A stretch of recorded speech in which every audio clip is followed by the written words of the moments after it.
am super excited. My name's Stacy. I'm the founder of The Well. I know many of you, and we have a few newcomers with us today. So this is Mindful Poetry Moments. We do a couple different versions of mindful poetry. We have a lot of content that goes directly to the schools we serve that center the poems we're going to talk about in our gatherings with mindful prompts and writing prompts. But these gatherings allow us to do a few things. We're going to start with a meditation. We're going to hear about a poem selected by one of our guest curators for this month. We're going to get a writing prompt. We're going to write. We're going to take 10 to 12 minutes for each of us to write. And then we're going to come back together and we're going to allow for sharing of written work. And then we will tell you more about some of the next steps with mindful poetry, what's coming up next week, how you might publish in our mindful poetry book. But the most important thing is that you're here. Many of you have been a part of this really gorgeous generative space for years now. And this year, I'm really, really excited about the model that we're doing, which is the first time we've really had a guest curator model. And in Cincinnati, as some of you know, we have this really potent group of collaborating organizations. One of them is the Mercantile Library, and one of them is Wordplay. And because our city is so connected, the Mercantile Library hosts the adult poet, the city poet laureate, and Wordplay hosts the youth poet laureate. So we're joined today by Yalie Saweda Kamara and Rimmel Kamran, who are our guest curators for this month. So I'm going to turn it over to Yalie in a second. And then Yalie will introduce her friend Sam, who will lead the meditation. So we're going to send you bio information about everyone and how to get in touch with them. But Yalie is a gift to our city. Yalie, I think, came to Cincinnati to do her PhD in creative writing and English literature, and has 2 other master's degrees in creative writing and French literature. Is that correct? And is published, continually awarded for the quality of her work. But what all of us who know Yalie know that one of the great things about Yalie is her gift of sharing and pulling out from those she meets what is really the essence of beautiful writing. Beautiful writing is connecting, and that's really Yalie's special gift. And we're going to get to know more about Rimmel next week when she is the host of next week, and I'll tell you more about Rimmel. But for now, I'm going to turn it over to Yalie. Well, greetings, everyone. It's such a pleasure to be in community with you digitally. This is wonderful. Again, my name is Yalie Saweda Kamara. Thank you so much to Stacy and Bryce for all of their work in creating this special occasion every year for National Poetry Month. And I'm just thankful to be in collaboration with Rimmel Kamran, my partner in Rhyme and Free Verse, the Youth Poet Laureate. And I'm also really excited to introduce Sam Weiss, who will be leading our grounding meditation. Sam Weiss is a California native currently working as a social worker and a therapist in the East Bay. She integrates trauma-informed movement and mindfulness practices into her personal and professional life to support well-being and connection to others and the natural world. And I also want to say Sam's been my friend since 1999. And so I'm so pleased to introduce Sam and to kick off this year's Mindful Poetry Moment. Thank you, Yalie. So happy to be here. So for our mindful few minutes, if you are comfortable leaving your camera on, you can. If you'd like to turn it off, that's fine with me. However, helps you get into your practice a little bit more. And first, you'll just get into noticing what you're sitting on, what you're supported on, and your eyes can be open or closed for this, whatever feels better. And if your eyes are open, just gazing down maybe at your lap or the floor and softening your eyes just a little bit.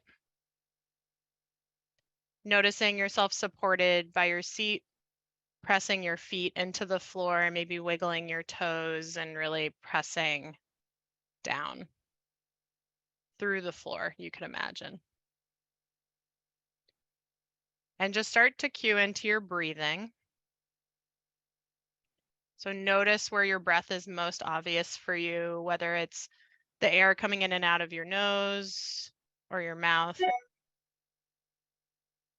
or your chest or your stomach rising and falling. Just placing your attention lightly on the sensation of breathing. And then if you notice any tension, any part of you that feels tighter physically in your body or mentally, whatever's happening, just try to let it go a little bit with your exhale.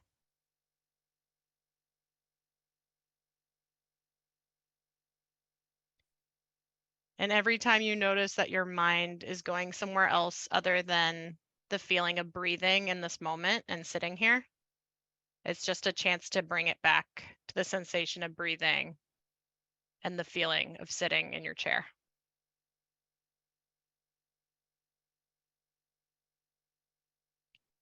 And if you'd like to stick with that, you can keep focusing on your breathing. But if you're willing to go for just a moment into a moment today where something felt good or something felt a little better than it usually does, and just going back to that moment today, or maybe yesterday if something doesn't come up for today. And start to bring the experience that you had in that moment into right now. So it might be imagining the things that you saw, the colors, the people, or the place itself, just what it looked like to you. And you might bring into your consciousness what it feels like how the air felt on your skin. If you were touching something or sitting on something, what that felt like, the sensations in your body.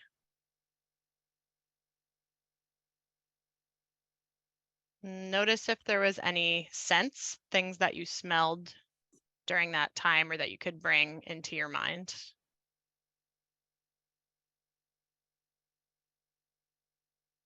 Anything you tasted or noticed in terms of how it felt in your mouth, if you were eating something, or just how it tasted in that moment. And then what sorts of things did you hear? Bringing that back into your experience right now.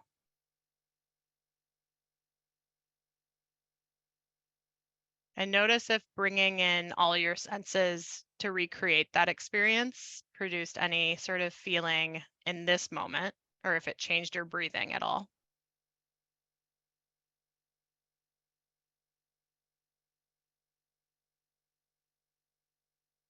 And then you're just going to let that experience go and just come back to the simple sensation of your breathing again and sitting right here.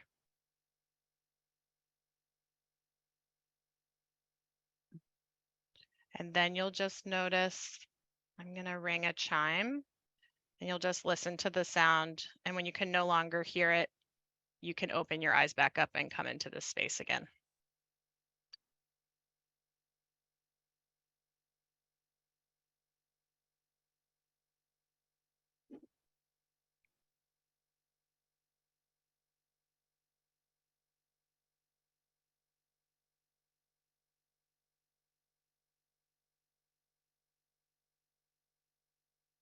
And when you're ready, if you turned your camera off and you'd like to turn it back on, welcome to do that. Thank you for taking a few minutes to practice some mindfulness. Pass it back over. Thank you so much for that beautiful meditation. Is everybody feeling grounded? I know I am. I'm feeling really excited to get into writing. And I wanted to just thank you all for showing up from different parts of the country and the world. And I want to say, I don't know who our oldest participant is, but I do know our youngest participant is baby Malachi, who's 2 months old, and he's signing in from Ann Arbor, Michigan with us, with Mama Molly Rayner. So I think we're going to go ahead and get started with our activity. But before I get there, I would like to tell you a little bit about our theme. So our theme is Our Stories, Our Narrative. And so what this theme is, in exploring different poems every single Wednesday, is thinking about the manifold expressions of our stories, where we come from, what we want to honor and what we want to share in our stories. And these are based on memory, based on heritage, based on our connection with the world around us. And this was a prompt that Rimmel had in mind. And so we've been exploring this prompt together. So we hope that you are excited about our assortment of poems that range from poetry from Joy Harjo to Carlina Duan. And so we're looking forward to exploring these themes with you. And all the poems, again, are available at the WOW, so you can check them out ahead of time. And so, Bryce, could you put the poem up that we're going to be looking at? Thank you so much, Bryce. So the poem that we'll be exploring today is My First Memory of Librarians by Nikki Giovanni. And I thought that this would be an amazing poem to think about in terms of how it accesses stories and memory.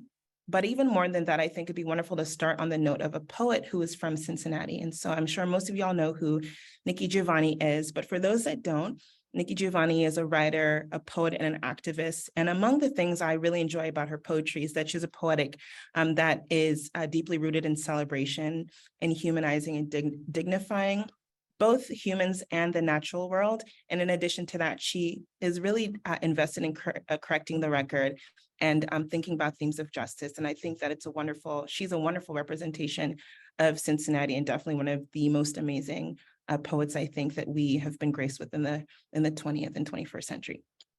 So I'll go ahead and get started with this poem, and then we'll lead into our discussion, which will then lead into the prompt. My first memory of librarians. This is my first memory. A big room with heavy wooden tables that sat on a creaky wood floor, a line of green shades, banker's lights down the center, heavy oak chairs that were too low, or maybe I was simply too short for me to sit in and read. So my first book was always big. In the foyer, up 4 steps, a semicircle desk presided. To the left side, the card catalog. On the right, newspapers draped over what looked like a quilt rack. Magazines face out from the wall. The welcoming smile of my librarian, the anticipation in my heart, all those books, another world just waiting at my fingertips. Thank you, Bryce. You can close that out if you could, please. So I'm just curious, we can have a discussion. If you feel free to leave comments in the chat, or if you wanted to share with me what stood out to you about that poem, or what are you thinking of, or what sort of memories? It took me right back to childhood, is what Sarah shared. Thank you so much for that. Is there a particular thing about childhood that took you back to, or anybody want to kind of share some of the things that popped out to them about the poem? First day of school. So we go right back to the beginning. So it's really taking us to a particular place. How are you accessing that in Nikki Giovanni's poem? Were there any things that made you think about your own size or your memories of your childhood? And you can jump in, or Ellen, hello. I was just going to say, just the simple, take me to another world thing.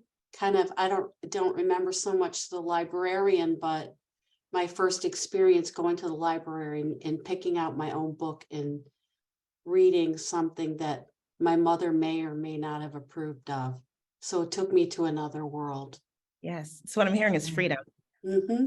Yes. And so that's something else that I thought about with this poem too, is thinking about the literacy as a gateway to a type of freedom. And so this is kind of a song for freedom. Excellent. Thank you, Ellen.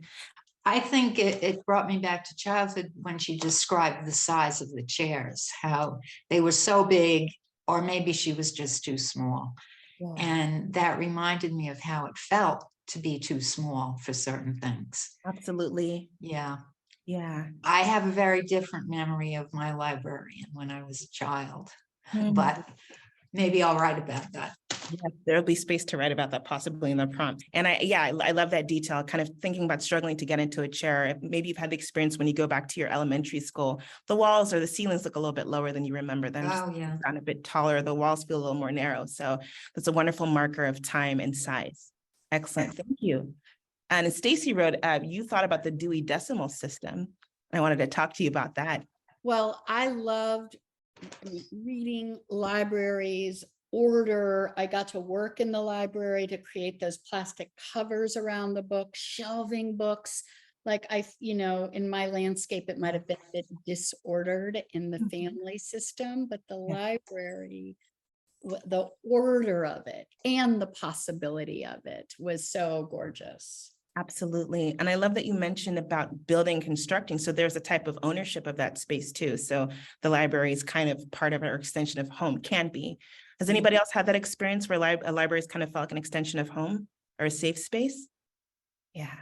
Yeah. Both my parents worked at the library. My mom was a children's librarian my whole life until a couple years ago when she retired. So I grew up at the library, and she's a storyteller. So we would always be at her story time. She would always test out her stories and all the books on us when we were little. So I love this poem because it takes me back to childhood also. I love this. We have actual parents as librarians also in this space, which is lovely. So that's another vantage point. And so having these stories and so I guess you're kind of a tastemaker, Molly, for the stories, which ones worked and didn't. So that's an awesome honor to be bestowed upon a child. So that's awesome. I'm curious as how the senses work in this poem for you all. There's different senses that are sort of evoked in this poem. Are there any sort of details that are sticking out to you? Yes, Sarah? Yeah, it's funny because I don't think the poem, I don't see it in front of me right now, so I can't remember, but I don't think it said anything about scent, like from the nose. But when I was thinking about the creaking wood and the heavy tables, which it's wild that this can apply to me because I don't even know where this poem was set, but I just feel like that's how all, at least US public libraries are. I also remembered the smells for some reason, just smells of like paper and books. And it's weird because I think a lot of us serious readers, whenever we pick up a book, we like to smell it. And it just is clicking for me right now. Maybe that's because we're smelling childhood and our excitement for stories. And I was extremely lonely and unhappy as a child, and books are my great escape. So it's like all of my senses got awakened by this poem in such a delightful way. I love that. Thank you so much for sharing that. Yeah, we are often looking for connection. We know that the sense smell is so close to memory. And I know I still smell books and just having that experience. And also the mention of escape is really important. And I know for me, in my childhood, I feel like books were an escape, and they're still an escape now. And so it's nice to be able to be transported wholly to another place and then to be able to come back at the end, or even delaying the end of a book just so you can stay in that world. So thank you so much. I had another comment over here from Dick. It says, I felt sort of wistful. I did not have this early love of books and their temples of plenty. This made me wish I did. I really appreciate that comment. Is there anything else you wanted to add to that? No? Well, I really like that. It did something where it made you sort of a retrospective thought. I think that's really interesting too, that it makes you think about the past in another way and think about what might have changed the past. Excellent, thank you. Wade says, there was a point where my sister and I had read every book in the children's library. That's quite an accomplishment. Did you have a favorite book? It's funny. There was a book with this little witch that had striped socks, and I can't remember the name of it. I've never been able to track it down. But no, they're just voracious readers. We just go get 20 books, and then we'd go back a week later and get 20 more books, and just checking max. Did you remember your librarian from that time? I can picture her. Yeah. So it was but this library is different. That's like a public library and a children's section with tiny chairs. Whereas this library is those butt indented wooden seats is what I'm imagining, that are just so smooth and contoured. And as a kid, you might spin them around. Yeah. until someone told you to knock it off. That's wonderful. I love that. Thank you. There's a comment here that says, I was such a nerd that when I played hooky from school, I'd go to the library and hide in the stacks reading books on mythology. Who was that? It says it's you to everyone. RK. Ooh, Elena, can you tell me more about that? I don't know why that initials are on my comment, but I got teased a lot in school, so I wasn't very attracted to being in school, so I would escape. And my father was my, how do you call it, my collaborator. He dropped me off at the library, give me $20, which was a fortune for a child. And I'd stay in the library and read and get hot dogs from the it's a very New York story. Get hot dogs from the hot dog vendor, chestnuts, roasted chestnuts. And I just sit there all day until he picked me up when he came home from work. And I think I learned more in those library shelves than at school. Wow, that's an extraordinary story. That's an extraordinary story. Wow. And to be And able to, books always made me play act. Like I loved play acting. I wonder why I'm not an actress, but I would play out all these gods and goddesses, and I was always the goddess of the moon and mysterious, you know. So it was nice escape from the reality of my childhood. Thank you so much for that. I'm hearing so much around it being a haven, and also the participation or being in a library, being an embodied experience. If you're grabbing these books and becoming these sort of other people, and I think you still are the goddess of the moon, Elena. Thank you, Yalie. Thank you. This is really, really wonderful. And this is bringing me back to something too. I've heard all these stories, like there feel to be all these very intimate stories about the library and what the library can afford us. And Bryce, could you put up the poem again, please, for me for just 1 second? I wanted to point us to the end of the poem. The last stanza and the way that the last stanza sings. The welcoming smile of my librarian, the anticipation in my heart, all those books, another world just waiting at my fingertips. I'm curious about the usage of my here. What would the poem have felt like if the speaker said the welcoming smile of the librarian, or the anticipation in the heart, all those books, another world just waiting at the fingertips? What is my do here? And particularly, what is my do here in relation to the librarian? And just right under that, my heart. Can you take away the screen again, Bryce? Thank you so much. It makes it personal, very personal. Yeah, absolutely. And even the way that the sort of geography of the poem, if I could call it that, the librarian just goes right down into the heart. And we see that the librarian is a step into the heart. Yeah. So I think that will lead us into our prompt in just 1 second, but I just want to see how everybody's doing and feeling over here. Great. Let me look at a couple of other things. So it says, libraries have always allowed me to appreciate my humanity. Whenever I read about a character or an author's narrative and how they have had moments of joy, grief, and fear, I feel a sense of comfort in knowing how as humans we are interconnected through many of our shared experiences. You got a heart there. Remmel, that's you, right? Yeah. Did you want to add anything else? So that's really lovely. Oh, thank you so much. No, yeah, libraries have always just been this really safe space for me. I always knew that whenever I pick up a book and read about a character's story or their life, I feel a sense of comfort in knowing that I'm not alone in my experiences and in my moments. And times when I'm feeling down, I can connect with a character and realize how we're so much stronger when we realize our shared humanity.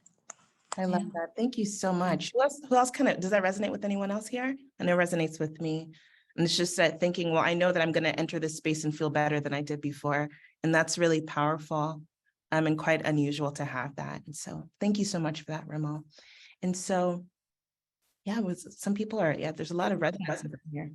Was there someone else that had something that they were going to say? As Remmel was speaking, I realized that my family didn't have much money, and libraries felt like a place of abundance. Like the world was our oyster. I could take out the maximum number of books and then read them all, and then before the deadline, and then get the same number of books out again. Like it was literally limitless. And I didn't feel a sense of abundance that many places in my life. So I just realized that about libraries too. I love that. I love that. That just gave me chills. So thinking about library being sort of like a treasure chest, and like there's no limit to how many sort of treasures you can amass, and they don't have to look the same. You've got your rubies and your emeralds and all the other jewels. And that's really awesome. Thank you so much. Molly, did you have something you wanted to say?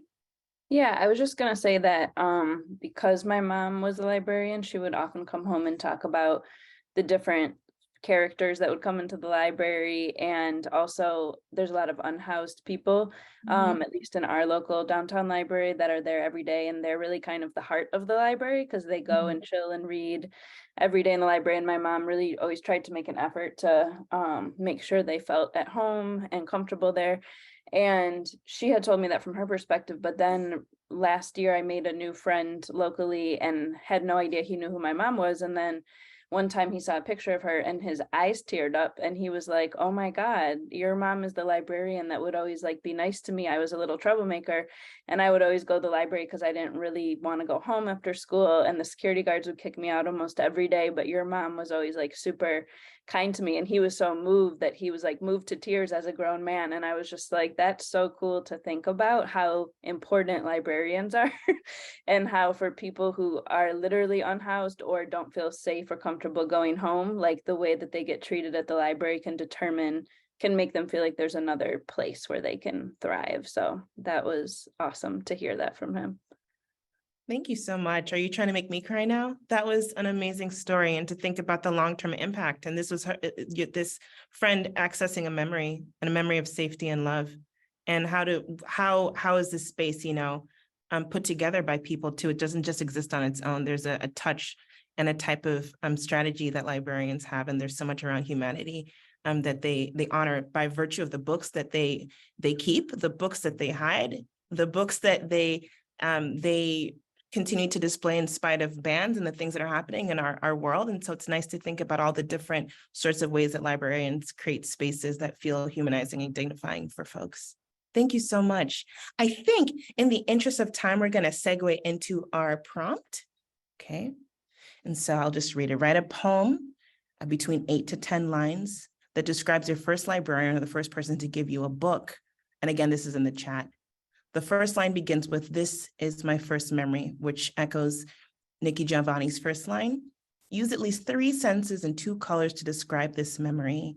How did this moment make you feel? In your closing line, share how this encounter led you to another world.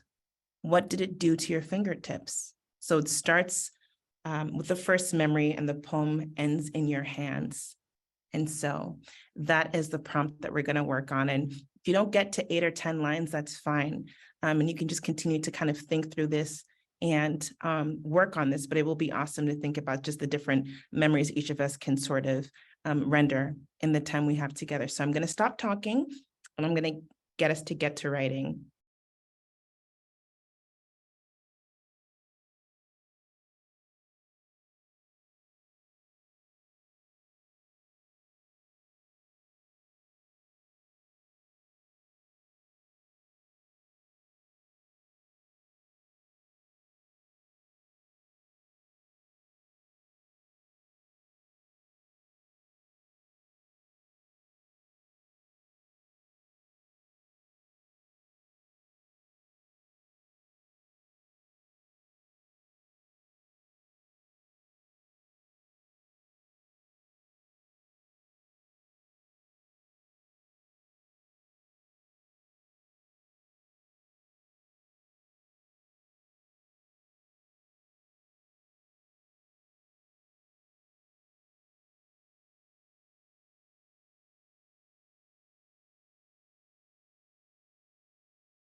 right, everyone.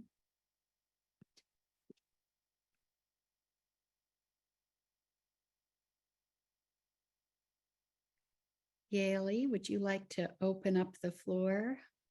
Yes. So I am just curious how this went for everyone.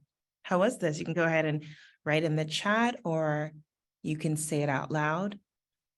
And then we'll move into sharing some of our poems. And don't feel pressure to share the whole thing if you don't want to. You can share a line or something that, a line that you like of your poem, just a little excerpt of it. So yeah, we can start with just general impressions, how this felt, and if it accessed any sorts of memories for you.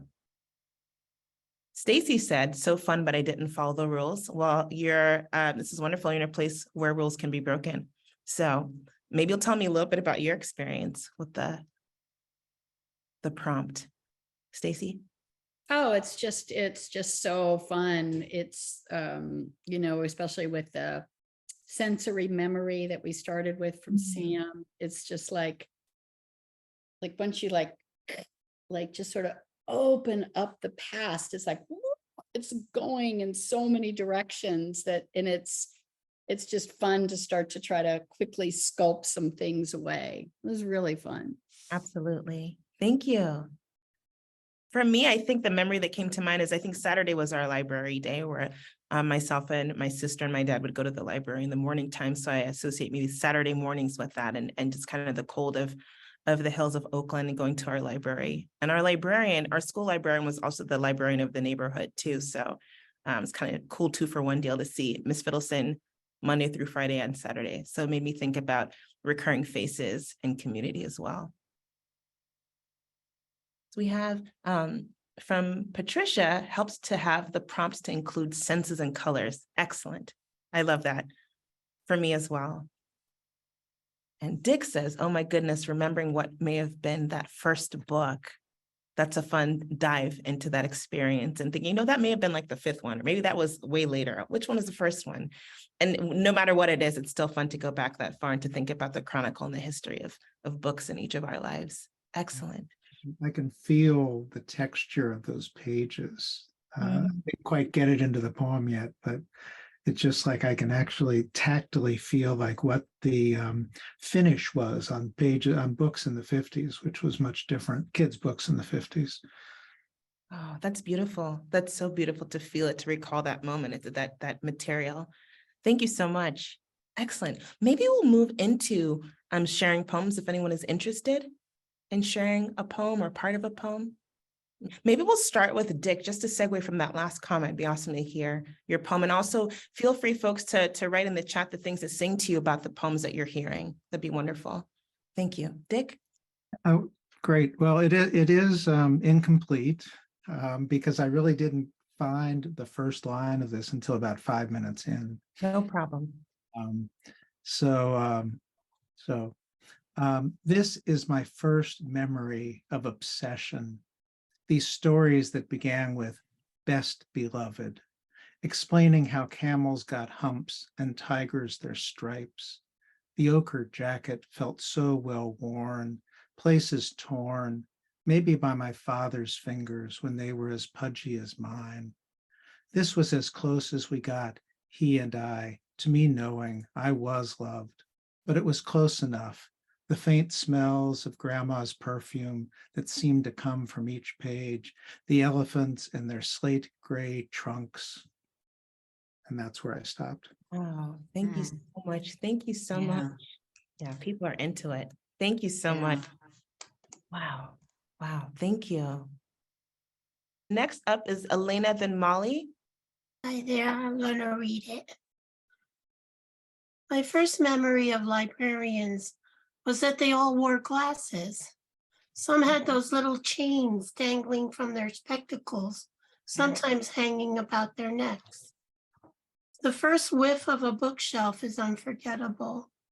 Volumes in various shades of muted browns, faded greens, and I would always go for the red ones that stood out like strawberries, revealing a lush interior that filled all my senses, especially my imagination. I could be the hero or a damsel in distress, or have the perfect home life like Marmee and her Little Women. I loved all the nooks and crannies of a library. The saddest was when the lights flashed closing time, but I would leave with an armful of love at my fingertips. Thank you. Wow. Elena, That was thank you nice. so much. I feel like I felt that too in my chest as well, that handful. Thank you so much. That was nice. Molly? This is my first memory. My mama in cashmere red as her lips, lifting me onto her lap under a cool September sun. Opening my favorite book, Mufaro's Beautiful Daughters. Mama's name at the bottom of the library card etched with crimson ink, joining a litany of book lovers, all their fingerprints pressed on dusty cover, so that there was something extra delicious in the surprise of glossy pages. I entered the emerald forest behind a girl. Before there was Cinderella, there was Nyasha, a snake, a crown, a mirror. I wanted to be like her. I wanted to be chosen queen. Later that afternoon, I rolled down green hills, still stuck in the story, my fingertips stained possible. Thank you so much. Thank you so much. That cashmere, I think that was really resonating with Nyasha, the sounds in that. Thank you so much. Yeah. So Rimmel and Natalie? Sure. So for me, when I think of my first librarian or the first person who gave me a book, I think of my mom. Although she didn't give me a physical book, she gave me her story of immigration, of how she came from Pakistan to America, and how she has blossomed into just this beautiful woman of grace and resilience. So this poem is dedicated to her. This is my first memory. Hues of golden and rose illuminating our faces. Mama's shawl draped around our shoulders as scents of cardamom and oud filled the space between our bodies. My mama holds out her palms. I see the Indus River traced on her skin, buds of jasmine blossoming on her knuckles. She carries a story of Pakistan, a story bursting with color. Maroon for resilience, lavender for grace. She is a story. She is my story. Thank you so much, Rimmel. That poem is fragrant on every level, from detail down to the scent and to the memory. Thank you so much. And check out the praise in the chat. It's blown up. This is the livest chat in Cincinnati, I'm sure. Natalie, and then Janet. Thank you. Mine went completely somewhere else, but it's honest though. Yeah. Having an opportunity to write this. This is my first memory. Mother was convicted, hopeful, fearful. A Bible, blue with silver lining, placed on my lap. My legs crossed, squeezing to hold it steady, dangling as my tiny toes wiggled with excitement. Kindly, she explains, this will lead you to what there is to claim. My library was home and church, librarians all alike. Only one book had their heart in sight. So long ago, faded in time, an array of books brought freedom of mind. A heartfelt librarian now lives inside. Ask me a story and I'll tell you mine. Thank you so much, Natalie. I love the movement in that poem, the traveling of that from memory to internal library. Thank you. And the last person we have for today, because I don't want to cut into Stacy's closeout time, will be Patricia. This is my first memory of the big box of books.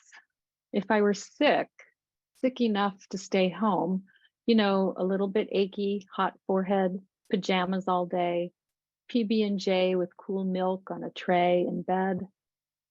The big box of books was laid at my feet, little golden books that fit perfect in my lap.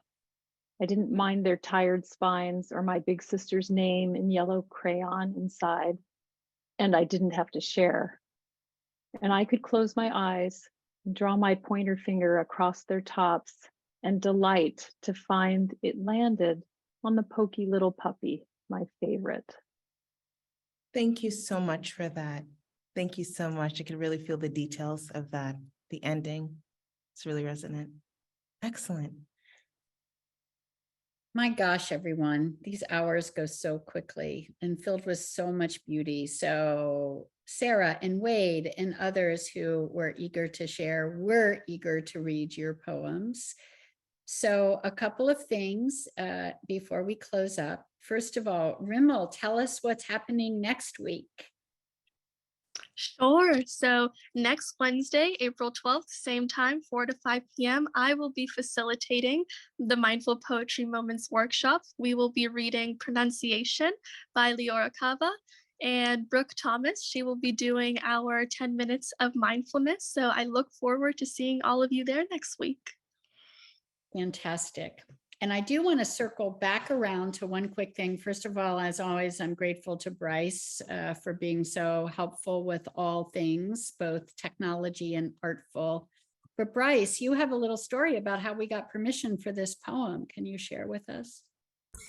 That's right. So we were trying to get in touch with Nikki Giovanni through email, and turns out she is not an emailer. So she gave us a call and left me a voicemail that said we can use her poem, and I will cherish that voicemail on my phone forever. All right, thank you, Bryce. So Bryce will follow up with an email to everyone. If you'd like to share what you've already written with us, we do put it in a kind of summary blog with the video of our time together. But as I mentioned at the top, toward the end of the month, we'll be starting to remind you about a couple of things. A publishing opportunity to be in our collection of poems written during April. But also we're excited this year that Rimmel and Sheila McMullins, who's our Wellspring Fellow and is a lovely poet, they're hosting a crafting session. So the Wednesday after our April gatherings, we'll come together and you'll be able to get a little bit of feedback if you're kind of wanting to work your poem a little bit more with some additional support. So Bryce, am I forgetting anything? I think you got it. Can I hop in and say thank you one more time? I forgot to say thank you. This has been lovely and awesome and inspiring, and I hope it's filled you with joy and celebration as much as it has for me. It's been a pleasure. Thank you so much, Yalie. And thank you, Sam. And I think Sam's going to read us out.